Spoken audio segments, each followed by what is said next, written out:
What's up, basement dwellers? Welcome to another edition of the Jersey Phanatics. The Bullies are back, and we're here to talk Phillies baseball. Yeah, we know it's been a while. We haven't been here since April, but now we're in the middle of July, and we're rocking and rolling. Joining me, as always, Eric Perezzo. It's been hot. Mr. Tyler Fareed. Let's go, boys. And I'm Chris the Dace Man Dace, and the Phillies are the first place of all Major League Baseball. When we left, I think the last thing we talked about was the sweep they had done, and it was like the first of what would be many. We sent 8 All-Stars to the All-Star game in Texas, and we went from being like 8th to 10th favorite odds to win the World Series to now, as of today, number 1 to win the World Series. First and foremost, we're going to go around, just kind of get a general sense of like, did we think we would be here? Since we haven't talked in a while, we'll start with you, Tyler Fareed.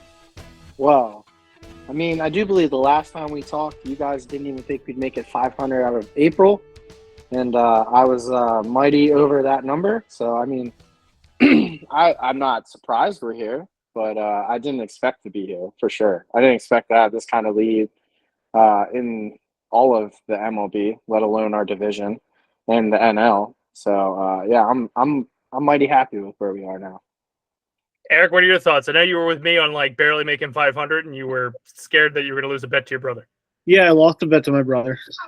I owe him 2 beers whenever we end up going out and I guess last time you saw your brother ever.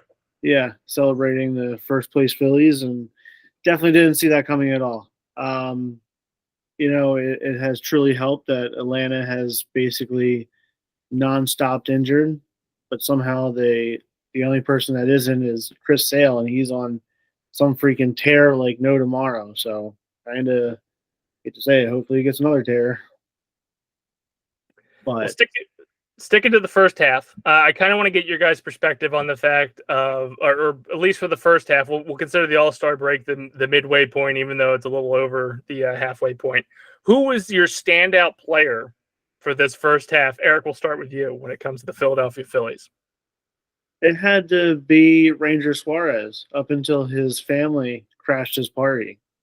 He was absolutely phenomenal. He had like a 1.3 ERA and just completely dominating every single time he came out to them on the mound, and just every game he was in, you kind of got that feeling of Wheeler 2 years ago, when every time Wheeler came out, you're like, it's gonna be a victory, no matter what it is. It could be 1-0 or 12-0. It doesn't matter.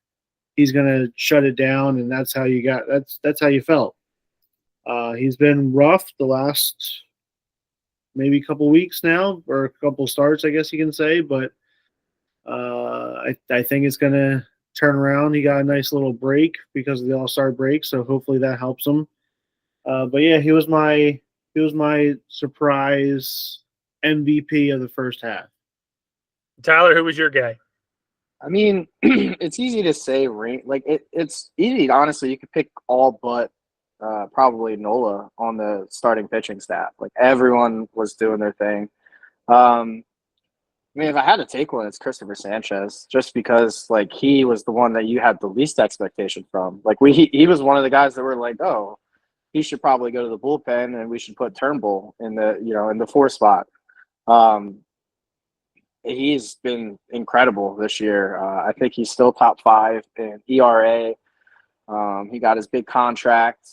He's been one of, I feel like every start he's going to give you, a solid 6-7 innings, and at most he's going to give 2-3 runs. I mean, he's obviously had his, I think the one start against the Cubs, but that was like really his only outlier start. Other than that, he's been like the kind of the rock in the rotation. Like, even Nola and Wheeler have kind of had their ups, downs. They have their random games where I feel like you get to a Sanchez game, he's only given up a couple runs.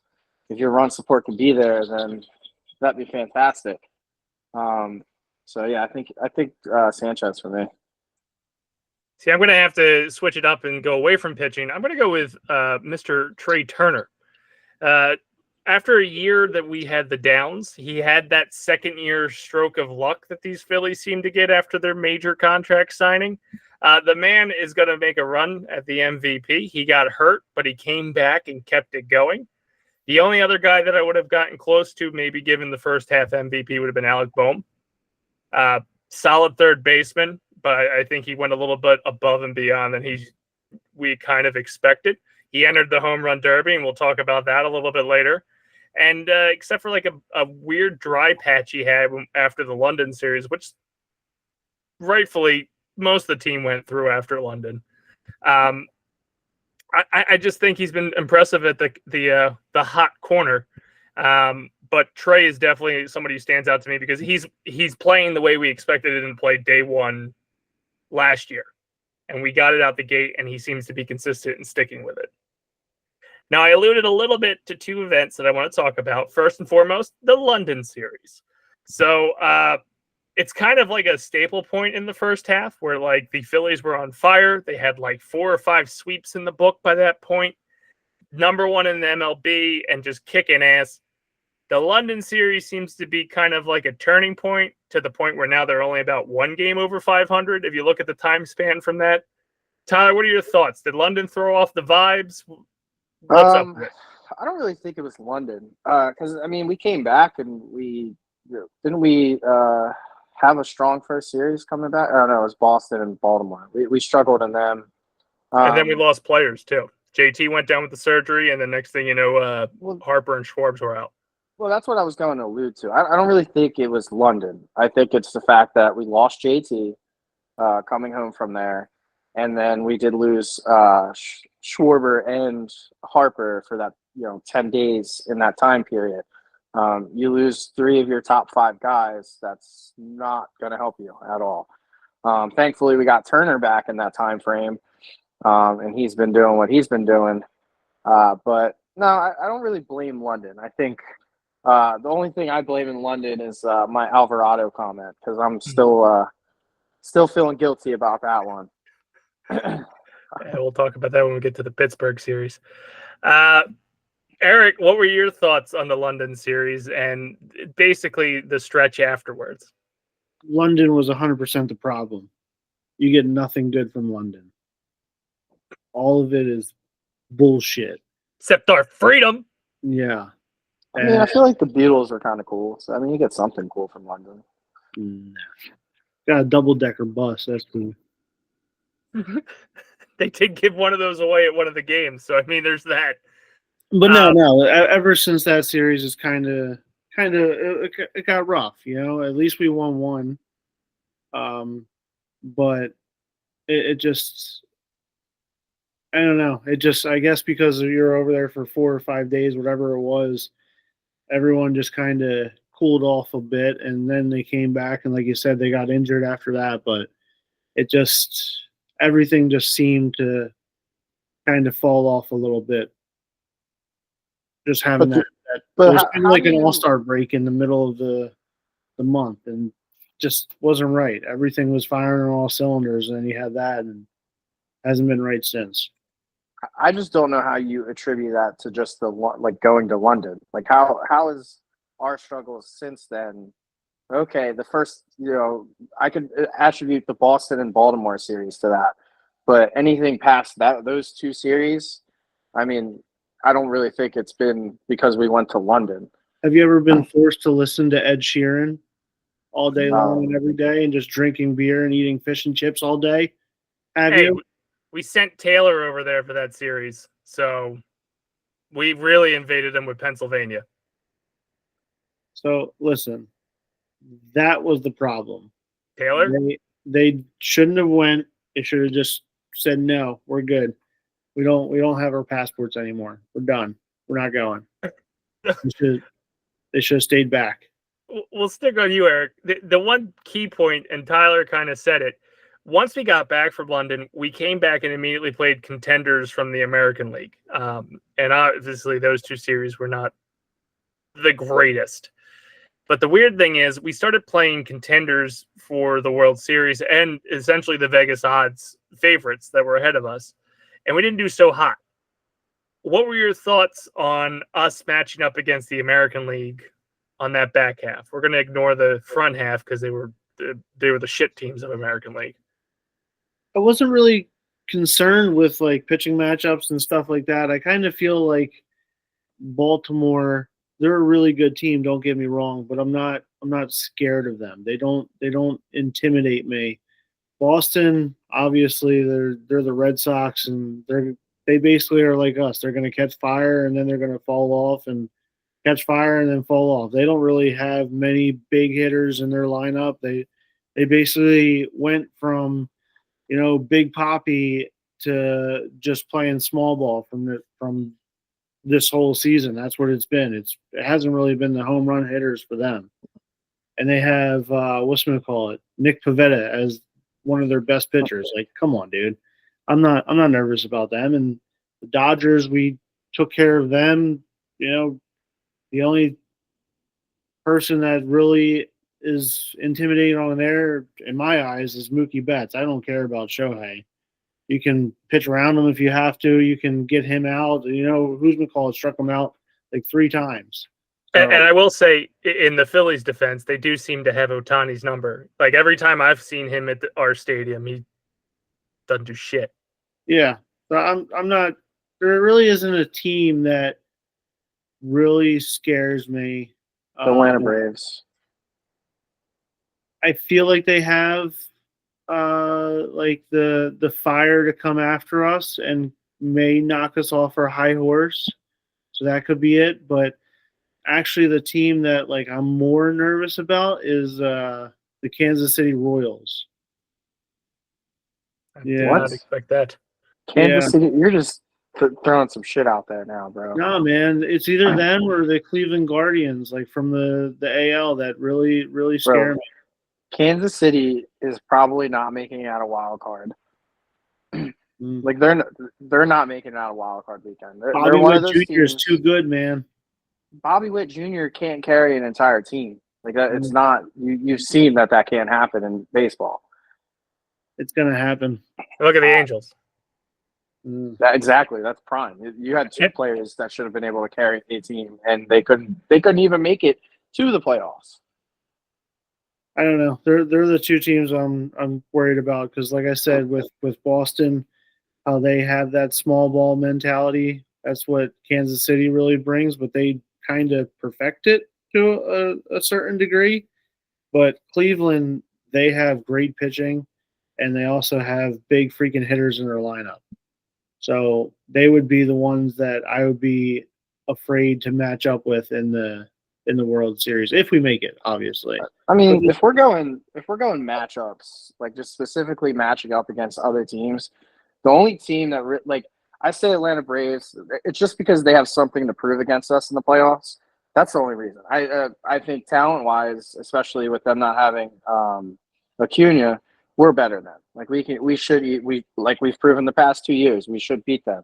I mean, a team that obviously should scare most people is the Yankees if you're going to meet them in the World Series, just because they generally have the firepower to go, batter to batter, at least in the top 5, and then they're pitching it's teams that to me I'm more worried about teams that have experience when it comes there than teams like the Royals none of them know what the postseason even is.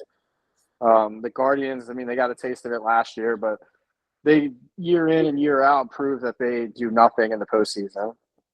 Baltimore, I'm not scared of them in general. I don't think they are too young, whether they, are a little more experienced after last year's attempt at wild card weekend. And then Boston, I think that was just a weird weekend. That was us coming back from London. Like that series I'd give an excuse to.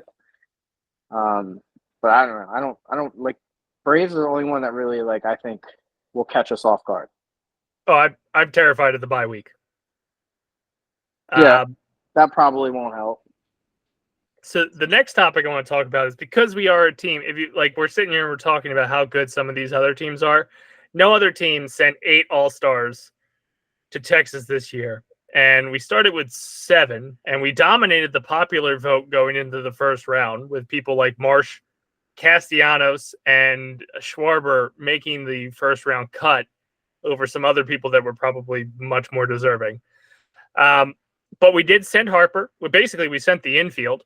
I feel like Stock got screwed on the sole fact that what's his face isn't actually playing second; he's playing first for San Diego. And then we sent 4 pitchers. We sent 3: Sanchez, Strom, and Hoffman. But Ranger and Wheeler were also elected too. So, did you expect that, considering last year's All-Stars were Casty and Kimbrel on a technicality? Tyler, we'll start with you on this one. I mean, obviously Harper is an all-star candidate, one healthy every single year.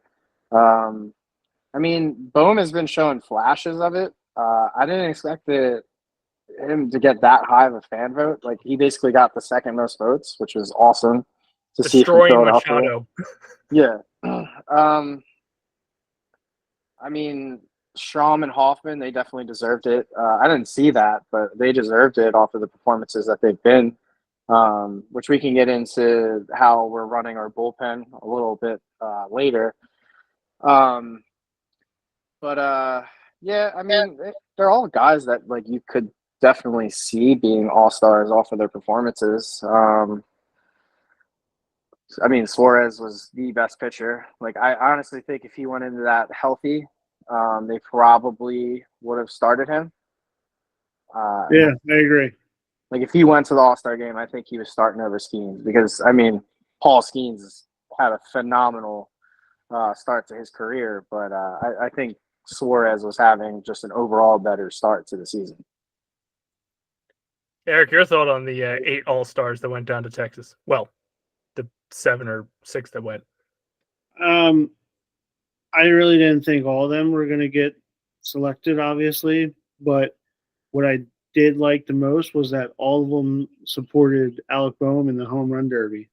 Like, that was awesome to see them be there the whole time. But Sanchez got 3 pitches too before being taken out, which was absolutely ridiculous. But they all deserved it. It wasn't like there was nobody on our team that didn't deserve it. They all deserved it.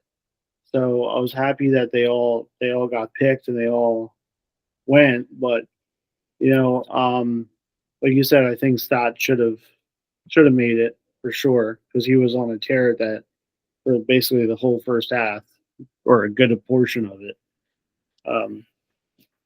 See, I'm a huge Stott supporter, and I don't think he's had.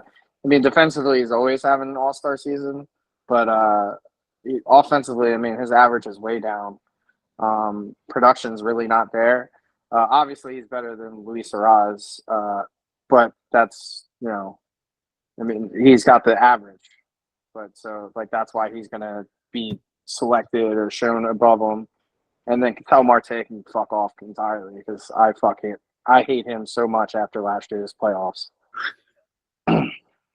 See, I thought they were all well-deserving up until they announced that they got it. Because as soon as they announced them all as all-stars, all of a sudden back problems and giving up home runs and blowing leads and shit like that. Like, they went full frittata. Like, oh, I'm an all-star. Fuck it. I got the bonus check. It doesn't matter. The last thing I want to talk about before we get into talking about, like, the series like we used to on our old format is the trade deadlines coming up. And first and foremost, we did lose a Philly along the way. Whit got his ass kicked to the curb.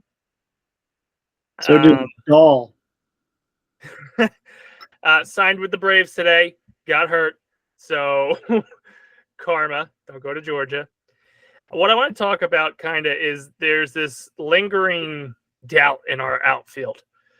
Between Whit not really turning out to be the utility player we were looking for, Johan having like peaks and valleys with like both defensively and offensively, whatever the fuck Topper does with Marsh to kind of like screw him over. And then the fact that like Weston Wilson is currently playing our left field and the Pache experiment. So the thing that I kind of want to talk about is as we inch closer to this trade deadline, as we keep hearing the rumors of all the center fielders and all the outfielders that are available, what is your wish list? And what do you think we do with some of these bench pieces like a Whit that got cut, but maybe in the sense of Pache and Wilson? Eric, we'll start with you. I didn't want Mason Miller to leave with I don't even know his name anymore. Rooker. Brent I don't Roker. even know. I would have taken him over our outfield any day of the week, but I didn't want Mason Miller to leave. I wanted him to stay with him. Our outfield has been a problem since spring training. Everyone has been saying that we don't know what we're going to do in center field and left field. And, all of a sudden they're showing you Rojas put on 15 pounds of muscle and he's beyond jacked and he's looking great, swinging hard. And then all of a sudden, like you said, he's going through these peaks and valleys of being, holy shit, maybe he can be our center fielder of the future. And there's no issues at all and don't need to trade. Let's just go get a bullpen piece instead. And then all of a sudden he's ice cold and got sent down to make room for Dahl, who got designated for assignment too. And, they bring up Weston Wilson. Like, all of these parts and pieces constantly are being rotated in and out. And you have still major questions on who's going to be your left fielder and who's going to be your center fielder. And it doesn't seem like they have any faith in Marsh with how often they give him off. I know he's hurt today, allegedly, from swinging, but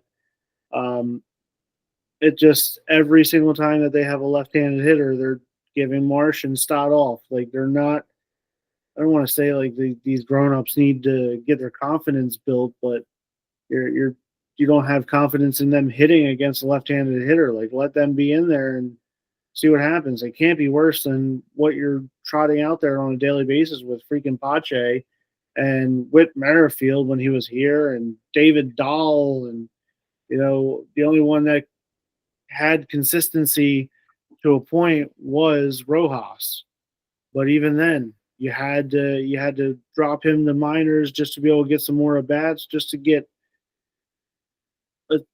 situated with the hitting. And it's just, there's so much that I want to do, and I don't know what's going to happen. Like, I have no idea what direction they're going to, because they're linked to every single outfield out there. Anyone that is like below 500, the Nationals guy, the Oakland was for a bit. They got Robert from White Sox, like all these people that they're linked to. There's one definitive no, though, and he's in Miami. I was actually reading a report, and apparently the Phillies are out on Brent Roker. They don't like the fit or whatever, apparently. Yeah, because he can't play defense either. He's not much better than Schwarber, so it doesn't really make much sense to bring him in if you're just getting offense, and you need defense too. So what do you think about the utility spot / outfield situation, Tyler? I mean, it's obviously a shit show right now. I kind of like Weston Wilson. I think he's what we thought Whit Merrifield would be. I mean, he's got speed. He makes good contact. He's got kind of, I don't want to be mean, but like stupid strength. Like the other night, he hit a fly ball to center field, and it looked like he barely like swung at it. Like, so I don't know. I think if he gets major league reps, he's not a bad piece. I think he's up here just to try to move him. I don't know. I don't understand the whole Rob Thompson and Brandon Marsh and and Stott thing, because how do you get better hitting lefties if you don't face lefties? Mm-hmm. Like it's not like we're sitting here in September and we need to win 3 games in order to clinch our spot or get into it's not a make or break game. So these games in July and June and August, why the hell are we not throwing them out against lefties? They're going to see a lefty in the playoffs. Are you really going to bring in Christian Pache to bat over Brandon Marsh in the postseason? No, you're not. You're going to let Marsh go out there and face a lefty because that's the better thing to do. So get him at bats now. It makes zero sense to me. Now, when it comes to going out and trading for people, we need something. We need someone else for the back end of our bullpen. Personally, I think we need a consistent closer. Like I hate the whole flopping around, match up this, match up that. And if that's the way Rob Thompson's going to do it, you need someone else that can be back there and be reliable like Hoffman has, because Alvarado's not doing it. And that's my whole comment was back in the London series. I said that I was really impressed with how his control was, because he's really improved over the past 2 seasons, and he immediately declined and hasn't been able to throw a fucking strike since. Left that So shit in London. I broke Alvarado. That's my bad, people.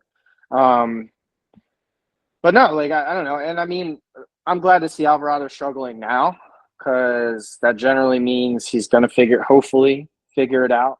And if he could figure it out in the next, 2 months, that would be perfect. So that way he could be back to it, or a new version or a better version of himself come October. I want to see Hoffman in that closer role. Like if we're going like right now, I think Hoffman needs to be in that role until Alvarado proves that he can be reliable consistently. But yeah, I mean, I would like a Miller, obviously, but that we're selling our farm if we're going for Miller. And that's a I'll say it's a risky move, but for this team, the way it's set up, I think it's worth it. Because, I mean, realistically, we're in a more of a win now than like, let's wait another year or two to win. So you might as well go. And if Miller decides to blow up his elbow, like he's probably going to do at some point, pitching that fucking fast. If he does it next year or the year after, that's cool. We already won the World Series. Like, I could deal with that. And then I don't really know where they're at, like outfield wise. I guess Roberts would be cool, but he's still kind of iffy on his defense. I don't think we need to make a huge move. I just think they need to be more, I guess, consistent. Like they need to give Marsh the consistency. Because I think ultimately that's your move. You go and you let Marsh play center field. I don't know why they're so against Marsh's center field. I didn't think he was that terrible out there. I mean, I know there's a shit ton of analytics, and obviously if you could put Rojas in, you're going to put him in because he's better out there. But, I mean, realistically, if you go get a left fielder, I'm comfortable with Marsh as my defensive center fielder. And then in the 8th and 9th inning, you can go throw Rojas out there. It's gonna be sad that when one of these people are gone, Ian Miller, Justin Crawford. You just signed them away. That's what happened. You went down there and gave them the kiss of fucking death. Yep, pretty much. That's the thing, though. I mean, I think out of all of them, out of the trades we're going to make, Justin Crawford's easily the most, tradable. Because if you're going to go get a Luis Roberts and try to have – because he has control for the next 2 years, I think. Yeah. You're going to have to give up a little bit for him. And it's going to be, Justin Crawford's more likely because now Roberts is taking his spot anyway. So wouldn't Aiden Miller be the more likely trade scenario because Trey Turner's here for 10 years? I don't – Aiden Miller is like – I think he's too touted of a prospect. Like he's like one of those like guys that they look at as like a Chase Utley, Rollins. Like they're gonna be like a guy for us in the future. I'd rather keep him there. I agree with that. Because ultimately, they're probably not going to pick up either. Put it this way. Either me or Dace is going to be pissed in like a year or two because Castellanos or Schwarber is not coming back in a couple of years. It's going to be Casty. I hate to say it, but it's going to be Casty. Ultimately, I think it could be both. Oh, that too.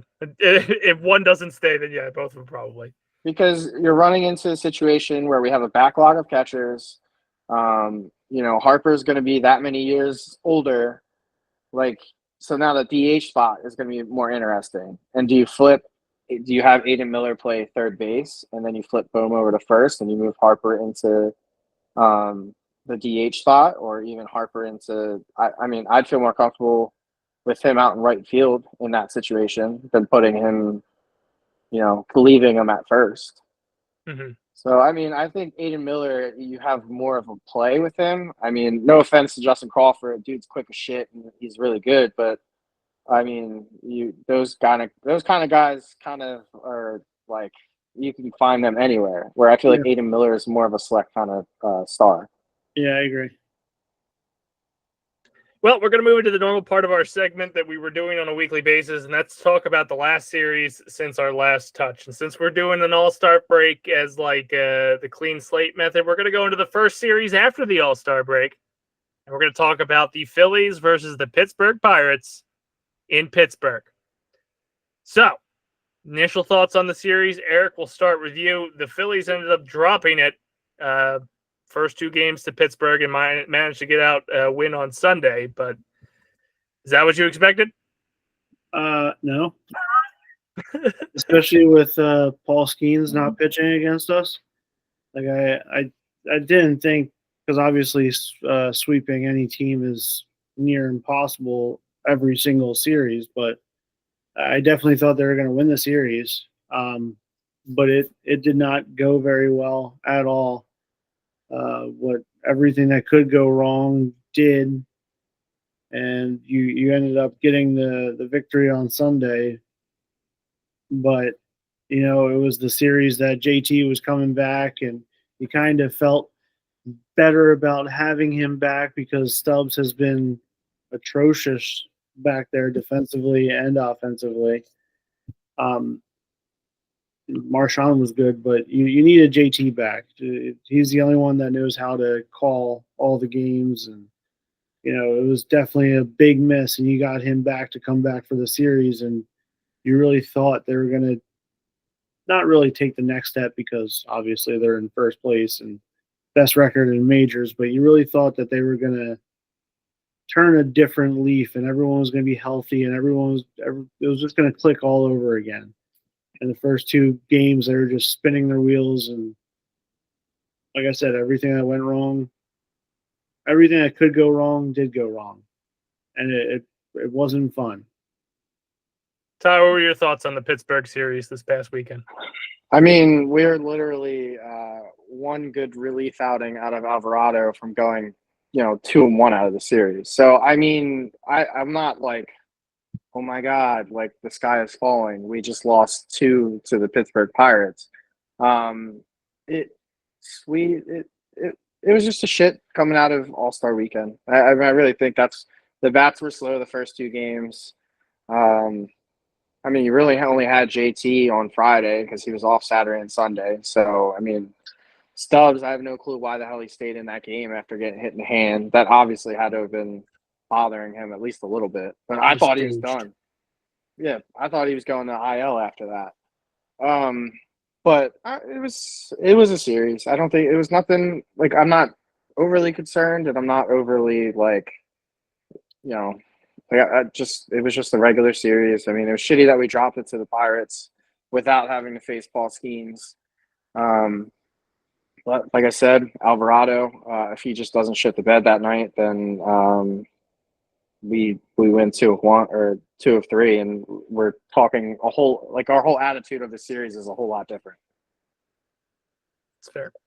Well, as we finish up this recording here tonight, the Phillies are currently in a delay as they get to begin to open a stretch against the Twins in Minnesota. But by the time we get back here next Monday to record, they'll be on the West Coast. Let's talk about the 9 games ahead. They'll be playing 3 against the Twins out in Minnesota, and then they come back here to face a series this weekend against the Guardians, followed by a series against the Yankees. So kind of a tough stretch coming up, even though we're kind of shaking off the Pittsburgh series. Tyler, I'll start with you. How do you think they do between now and the next time we record with these next 9 games? So I think we probably go. I'll go 6-3. Oof, that's what I was leaning to. Yeah, 6-3, and I honestly think there's a potential for 7-2. I don't know where the sweep would be at. I would hope it's the Yankees, because fuck the Yankees.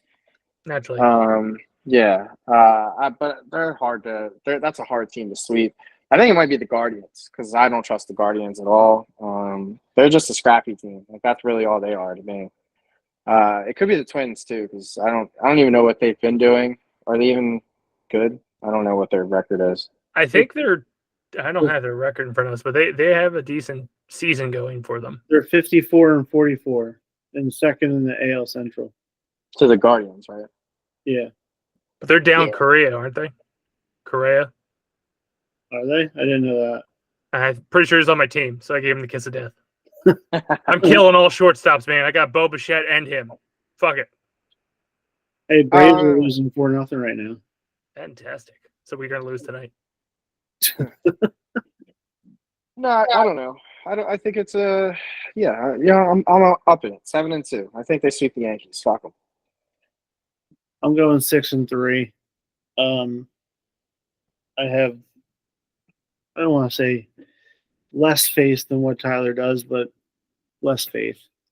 Go ahead. But I think we're gonna get swept by the Yankees. Don't say that.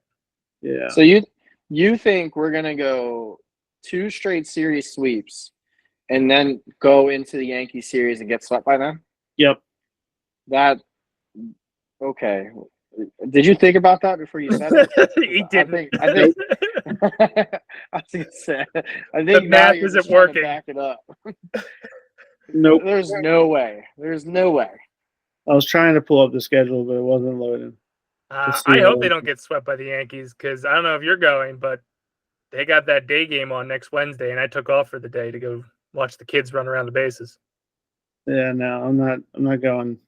Can't afford to go to get tickets anymore. But no, like I don't know. Coming back from Minnesota, I think we're going to be on a high, especially if you said that Correa is out. That kind of takes away one of their. I think he's on the 10-day IL. Yeah, he's not really one of their best players anymore, but he's technically still up there. Especially he's been pretty hot this year. He was actually borderline. If it wasn't for him missing so much, he could have been an all-star. Yeah, I think he was, and last minute got pulled because of the planter, whatever the fuck he has on his heel. Yeah, so maybe that's what it was. I knew he was having an all-star type season. Okay. So I think they're going to go 5-4. I don't think they're going to do so hot in the Twins in this series, just because they don't seem as hot of a team as they were last year when it comes to away games. And I might be just pulling that out of my ass because I don't know what the official split is. But I think they're going to drop this series to the Twins and then come back in a ball of fire against the Guardians and Yankees, in which my opinion matters more. But I do think I don't have faith in them leaving Minnesota, especially since Wheeler's a bitch and will complain he had too many days off. Every person who has waited for the All-Star break to get some rest has come back and was quote-unquote rusty. So that's a hell of an excuse to hear that, like, hey, we just need the break, and then come back and go, well, they were kind of rusty. Except for Bobby Witt Jr., who's been 9 for 11. I meant on our team. He played the All-Star game and the home run derby. He stayed loose. He kept it loose. Yeah, he ain't taking a break. But a lot of our guys that were claiming to need that break were shaking the rust off in Pittsburgh, which I feel like is a pun.